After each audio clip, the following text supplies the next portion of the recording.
আসসালামু আলাইকুম বন্ধুরা, তোমরা কেমন আছো? আশা করি তোমরা খুব খুব খুব ভালো আছো। আজকে তোমাদের সামনে বিমল মিত্রের লেখা রানী সাহিবা গল্পের দ্বিতীয় পর্ব পড়ে শোনাবো। এর আগের দিন প্রথম পর্ব শুনিয়েছি, আজকে দ্বিতীয় পর্ব, আর সামনের দিনে তৃতীয় পর্ব পড়ে গল্পটা শেষ করে দেবো বন্ধুরা। তাহলে আজকে পড়ে শোনাচ্ছি দ্বিতীয় পর্ব। গল্পের নাম রানী সাহেবা, লিখেছেন বিমল মিত্র। পরে অনেক দিন গোকুল বলেছে, ভারী ইন্টেলিজেন্ট জানলি, কিন্তু তোর উপর ওর খুব রাগ। কেন বলতো? বললাম, ব্যাচেলারদের উপর বন্ধুর বউদের ওরকম একটু রাগ থাকে। তারপর আস্তে আস্তে গোকুল বড়লোক হলো, অল্পবিত্ত থেকে মধ্যবিত্ত, মধ্যবিত্ত থেকে ধনী, ধনী থেকে লক্ষপতি। সেই ইতিহাস এখানে অবান্তর। কখনো কদাচিৎ দেখা হতো, আবার কখনো ঘন ঘন।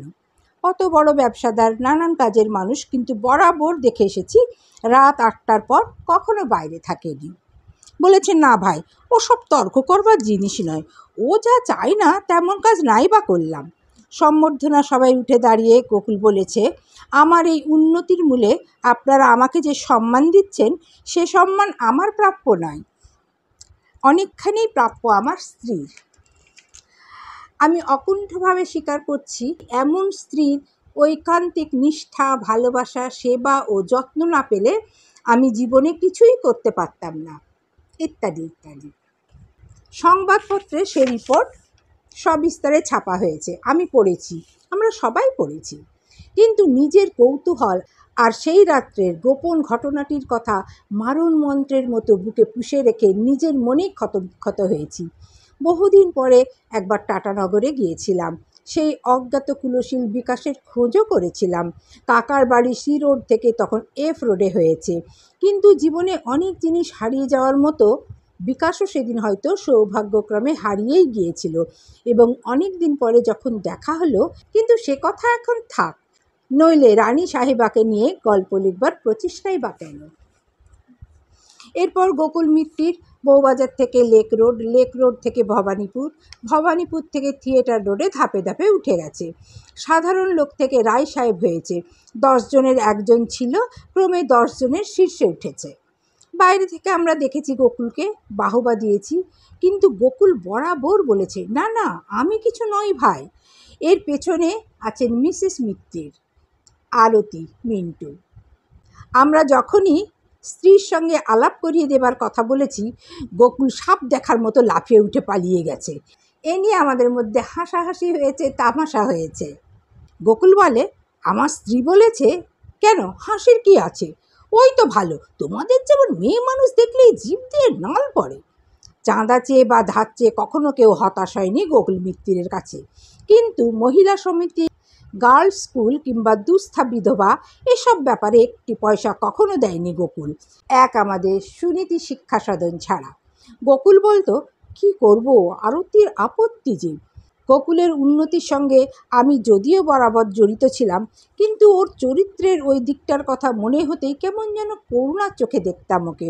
মনে হতো ইচ্ছে করলেই এক দণ্ডে গোকুলের জীবন বরবাদ করে দিতে পারি।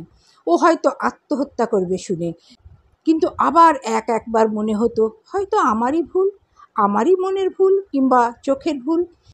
সেদিন সেই শীতের রাত্রে 12 নম্বর সি রোডের সামনের ঘরটার ঘটনা শুধু নিছক বিভ্রম মাত্র, আর কিছু নয়।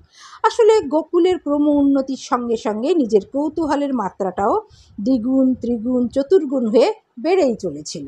এর পরের ঘটনা আরতি রায়কে নিয়ে নয়। আরতি তখনও রানী সাহেবা হননি, তখন কেবল মিসেস মিত্র। প্রচুর প্রতিষ্ঠার শিখরে উঠে রায় সাহেব গোকুল মিত্তির যখন মারা গেল হঠাৎ, তখন কারবার নিজের হাতে নিলেন মিসেস মিত্র। স্বামীর জীবিত অবস্থায় যেমন আড়াল থেকে স্বামীকে পরিচালনা করতেন, তেমনি আড়ালে থেকেই তখন থেকে ব্যবসা পরিচালনা করতে লাগলেন তিনি। ঘটনা সেই সময়ের, শকুন্তলা নয়, মৃণালিনী। মৃণালিনী ম্যাট্রিক পর্যন্ত পর্দা স্কুলে পড়েছে। গোকুল মিত্তির ওই মৃণালিনীর স্কুলে যাওয়ার জন্যেই পালকি গাড়ি কিনেছিল, রবারের টায়ার লাগানো চাকা, জানলা দরজা খড়খড়ি বন্ধ, দুটো মোটা মোটা ওয়েলার ঘোড়া, দুটো মোটর থাকতেও কেন যে এই ব্যবস্থা জিজ্ঞেস করতে গোকুল বলেছিল, ও সব থাক ভাই, আরতি যখন চায় তখন ও নিয়ে আর। তারপর ভর্তি হলো আমাদের সুনীতি শিক্ষা সদনে, গীতা পাঠ, স্তোত্র পাঠ আর তার সঙ্গে আয়ের কোর্স। এখানে ভর্তি হওয়ার পিছনে মিসেস মিত্রের নিশ্চয়ই সম্মতি ছিল, কারণ স্ত্রীর বিনা পরামর্শে কোনো কাজ করবার পাত্র গোকুল নয়। তখন গোকুল বেঁচে নেই, সমস্ত কাজ কারবারের কলকাঠি মিসেস মিত্রের হাতে। তখন সেই সময়ে একদিন আগুন জ্বলে উঠল। সেদিন কলেজে নিয়মিত গেছি, ক্লাস বসে গেছে। হঠাৎ মিসেস মিত্রের চিঠি নিয়ে এসে হাজির মিসেস মিত্রের দারোয়ান। পিয়ন বুকে সই দিয়ে চিঠি নিলেন। চিঠি খুলে পড়তে গিয়ে মাথায় বজ্রাঘাত হলো। সিল করা চিঠি, বিশেষ জরুরি এবং গোপনীয়। টাইপ করা 3 পৃষ্ঠা চিঠি, নিচে মিসেস মিত্রের সই।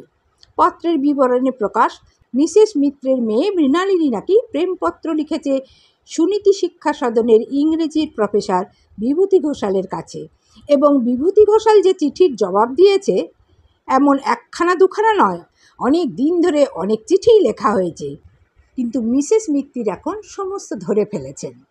সঙ্গে সঙ্গে তিনি মৃণালিনীর কলেজে আসা বন্ধ করেছেন। শুধু তাই নয়, এখন জানতে চেয়েছেন বিভূতি ঘোষালের মতো প্রফেসরকে কেন এখনই বরখাস্ত করা হবে না, এবং বিশ্ববিদ্যালয় কেন সুনীতি শিক্ষা সদনকে এখনই ভেঙে দেবে না।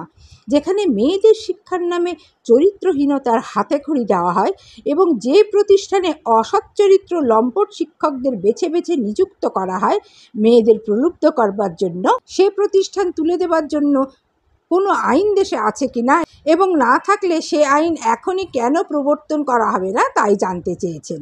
সুশিক্ষার নামে এইসব প্রতিষ্ঠানে ভদ্রঘরের যুবতী মেয়েদের যে এইভাবে অনাচার ও দুর্নীতি শিক্ষা দেওয়া হয় তা বহু লোক বহুদিন ধরে সন্দেহ করে আসছেন, কিন্তু ভদ্রবেশী গুন্ডাদের কূটনীতিতে এতদিন সকলের দৃষ্টি অন্ধ হয়েছিল।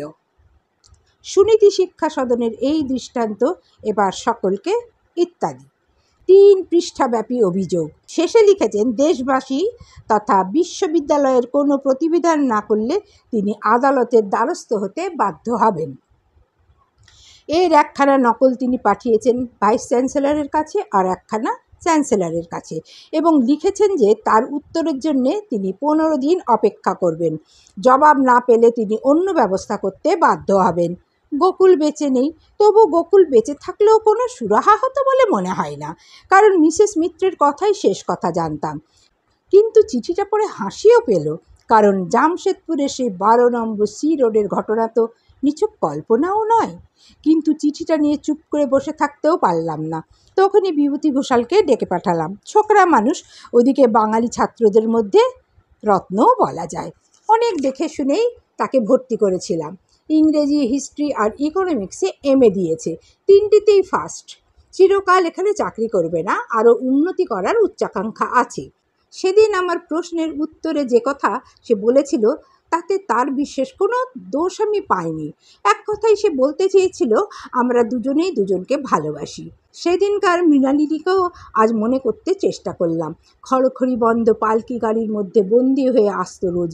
মিসেস মিত্রের কড়া নজর আর কোচওয়ান, চাকর, ঝি দারোয়ানের নজরবন্দি হয়ে থেকে থেকে একমাত্র বোধহয় কলেজের এলাকায় ঢুকেই সে জীবন ফিরে পেত। চটুল চলা আর কথা বলার ভঙ্গি থেকে বুঝতাম এখানেই একমাত্র সে বুঝি মুক্তির স্বাদ খুঁজে পেয়েছে। সিঁড়ি দিয়ে তার লাফিয়ে লাফিয়ে দোতলায় ওঠা, ক্লাসের বাইরে দুর্দম ছোটাছুটি, আর তারপর ঠিক বাড়ি যাবার আগে পালকি গাড়িটা যখন ঘেরা কলেজ কম্পাউন্ডারের ভেতরে এসে ঢুকত, তখন অকারণে বাড়ি যেতে দেরি করা আর যাবার আগে তার সেই বিষাদ মলিন চেহারা হয়ে যাওয়া, সমস্ত যেন একটা মানে ছিল। আজ সেই মেয়েকেই দুহাত নিচু ঘোমটা দেওয়া অবস্থায় তার চেয়ে কম বয়সী স্বামীর সঙ্গে শ্বশুরবাড়ি যেতে দেখে তাই অত অবাক হয়ে গিয়েছিলাম। যা হোক, চিঠিটা পেয়ে মিসেস মিত্রের বাড়ি গেলাম তার সঙ্গে দেখা করতে।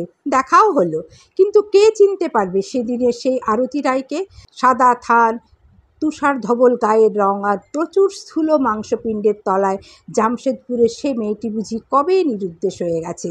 কিন্তু আশ্চর্য, যতক্ষণ ছিলেন সামনে বসে একবারও আমার চোখে চোখ রাখলেন না। হয়তো ভেবেছিলেন যদি চোখের জাফরি দিয়ে সেই কুমারী আরতি রায় হঠাৎ এক ফাঁকে উকি মেরে দেখে ফেলে, কিংবা যদি আমি চিনে ফেলি সেই আরতি রায়কে। অনেকক্ষণ পরে ক্ষিপ্ত হয়ে বলেছিলেন, যাদের হাতে ছেলে মেয়ের চরিত্র গঠনের দায়িত্ব, তারাই যদি এমন করে তাদের সর্বনাশ করে, তাহলে বাপ মায়ের মনে কতখানি দুঃখ হয় ভাবুন তো একবার। আমার অবশ্য চুপ করে শোনবারই পালা। যিনি কথা বলছেন তিনি তখন আর বন্ধু পত্নী নন, রায় সাহেব গোকুল মিত্রের প্রচুর সম্পত্তিশালিনী বিধবা স্ত্রী।